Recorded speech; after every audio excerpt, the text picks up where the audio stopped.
This is Colin McGuigan for IFLTV. Delighted to be joined by one of the best in the game, Roberto Diaz. Roberto, it's always a special feel when it's a Mexican fight week here, September, Las Vegas. You've been a part of so many of them, but this one, it feels a little bit different because it's Mexico, Puerto Rico. We're thinking of all yesteryear of Cotto and all these big Mexico-Puerto Rican fights.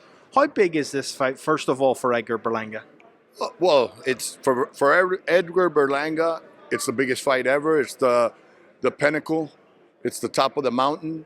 It's what every young fighter wants and dreams of, to go out there and fight the best and cement your legacy in the record books. It's a great opportunity. I like his attitude. I like his, at least right now, what he's saying. He looks confident. He looks relaxed. He doesn't look lost in the lights. So now what he needs to do is come out Saturday and back it up, because regardless of the outcome, I mean, obviously if he wins, wow, born superstar.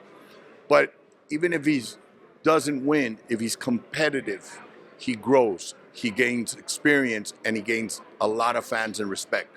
But he has to perform. You know Berlanga quite well because Jason Quigley obviously fought him. Jason fought a great fight that night and came up short against Edgar. Do you believe Edgar Berlanga has what it takes to beat Canelo? Now, bear in mind, no one's ever put Canelo down. Berlanga prides himself on his power, on the fact that he's a knockout artist. Do you believe he has enough in his armor to beat Canelo?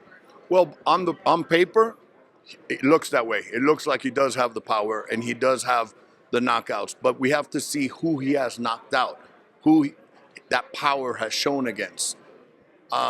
Canelo's fought everybody. He's fought big punchers. Not only big punchers, but proven big punchers like Triple G, like Kirkland, like Miguel Cotto, who's not a big puncher, but he's an accurate puncher. So Canelo's faced them all, and yet nobody's been able to hurt him. I don't see Berlanga being the guy to hurt him. However, what we do have to remember is, as the years have gone by, Canelo is now fighting guys that are younger, stronger, bigger. So he's outside of his comfort, where now it's Canelo's experience and talent taking over. You obviously, your wife so closely works with Canelo. You yourself are in that camp. How do you believe Canelo is viewing Berlanga as an opponent? Do you believe that Canelo, at this stage of his career, the tail end of his career, knows that everything is on the line on Saturday night against a young, hungry Puerto Rican? Absolutely. Canelo, from an early age, has been very mature, knows what he wants, knows how important his legacy is. I think he's training even extra hard now, knowing that every opponent he's facing is coming hungry and wants what he has. He remembers at his age what he wanted and how hard he worked. So I think now you'll see a more, the experience. You don't have to work harder, you have to work smarter. And I think that's what you'll see in Canelo. I want to get your thoughts on something that you obviously previously worked with Golden Boy, worked so closely with Oscar De La Hoya. He's come out and had some very critical comments of this event, had critical comments of Canelo, critical comments of Berlanga. What do you make of all that, Roberto? Oscar's one of the greatest fighters to ever step in the ring, and one of the greatest champions, obviously a Hall of Famer, a legend.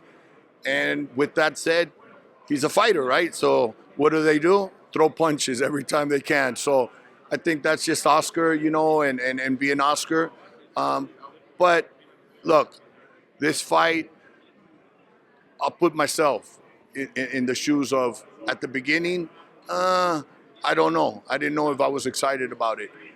Now seeing the confidence, the attitude of Berlanga, you have to believe Berlanga, at least until that bell rings, is coming with that mindset of, I'm gonna bring it to you. And you know what? You're in trouble come Saturday. So I'm excited about the fight. Mexican independence, like you said, it's actually even sweeter when it's Mexico against Puerto Rico, because the rivalry is such a great rivalry. Puerto Rico's ahead, I believe, by under 10 fights. So we got to start catching up to try to tie that up. And I think on Saturday night, we will do that. Talk to me a little bit about the fact that, there's this Latino night that looks unbelievable in Riyadh season. That's now Turkey, Al Sheikh, and association with, Golden Boy, boxer from the UK. Do you believe that's a really good move, a smart move to have a Latino event elsewhere outside of Latin America? I think I love it. I said it a couple fights ago that when they brought up to me about boxing moving over to Saudi and boxing's worldwide. And the more eyes you can have all over the world, it's good for the boxing, for the fighters, for boxing, for the fans, for everybody. So, and if there's somebody willing to pay and take it all over the world, why not? I love the fact that there's Mexicans, there's Latinos, there's showing all over the world that it can be done. And that's a dream for Irish, British, Americans, everywhere, that with hard work, things can be accomplished, dreams do come true. Keep working, keep fighting. And this is not just boxing, it's life related, that you can do it if you achieve to it and you have that motivation. A lot of people are talking about Rayo versus Tank. They're saying that looks likely for November. Now, we've seen Robert Garcia come out and say, no, he's not going to be ready for November. First of all, do you like that fight? I mean, no. I'd like to see a little bit more on Rayo as far as a couple defenses to show that, look, I beat Pitbull, I won the world title. Maybe let him have a defense or two. Not saying that it's a walk in the park, that it's guaranteed that Tank wins, but right now you have to heavily favor Tank. So let Rayo make a couple defenses, maybe get the rematch with Pitbull to show that, look, it wasn't a fluke, or was it? Does it go into a trilogy? Let the fans know that Rayo is for real before a big fight like that. If not Rayo, who would you like to see Tank face next, Roberto? You're a matchmaker. That matchmaking mind, you're bound to have an idea. Well, I mean, we've heard talks about Tank versus Loma, Tank versus, obviously Shakur.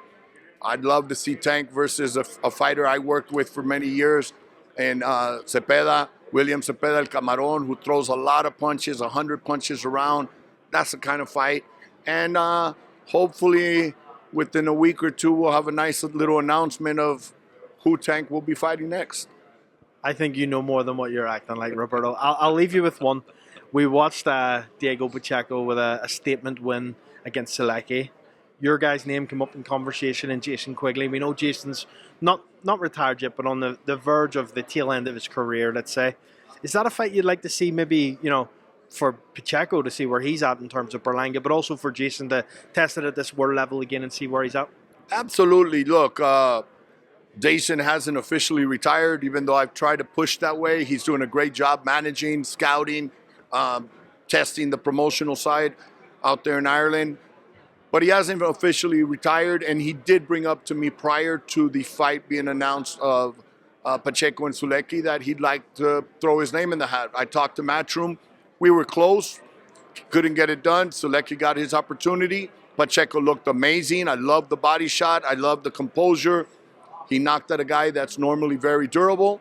But if the opportunity comes out again and they're looking for somebody, hey, Jason will take the challenge. He's a fighting Irish, so he's ready to get it on. Roberto Diaz, always a pleasure. Thank you very much. Thanks, bro.